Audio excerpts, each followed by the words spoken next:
Hey folks, Simon here, welcome back to the channel and to the next episode in my hunt guide for Final Fantasy 16. So the next mark that we are taking on is a winged beast known as Belphegor, and in order to reach this mark we want to head over into the Rosaria region. So again, if you are new here, just make sure that hunts are unlocked. If they are, then the Moogle will be able to tell you all about them at the hunts board. As long as that's the case, then you can follow these videos.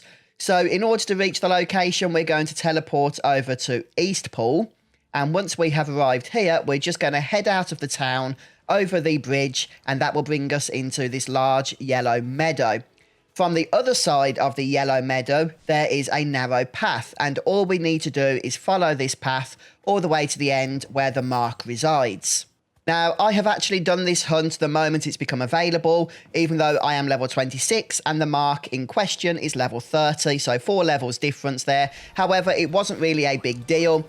Its attacks do hit very hard, but they are fairly easy to dodge. I did get hit a few times by a nasty fire breath attack, but that's mostly because I wasn't focused or concentrating as I should have been. As long as you pay attention to when Belphegor just pulls back, that signifies that it is going to unleash that rather nasty damage attack. Other than the fire breath, this beast does have a number of melee attacks. It also likes to fly across the battlefield, so make sure you dodge out of the way. And it does also have a fireball that it likes to throw at you, and if it does this, it will do it 3 times in a row, so just bear that in mind.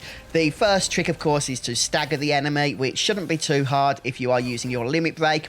One thing I always recommend with these hunts is to come with a full supply of Lionheart tonics. These can be purchased from the shop, and that will allow a greater uptime on your limit break.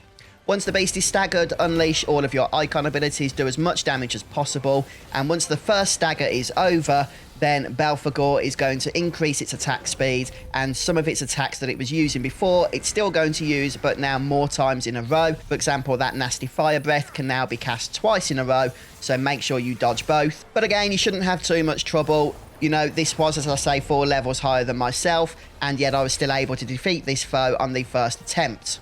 And I recommend doing so because I was able to get a bunch of experience here, some skill points, and a nice batch of renown as well in order to go and purchase my next renown prizes over back at the hideaway. So yeah, hopefully you guys will manage this one without too much issue. If you do have any other tips or strategies that you think I've missed, please do share those down in the comments. Don't forget to stick around the channel. Make sure you have subscribed. That should keep you notified of these guides going forward for Final Fantasy 16. And thank you for watching.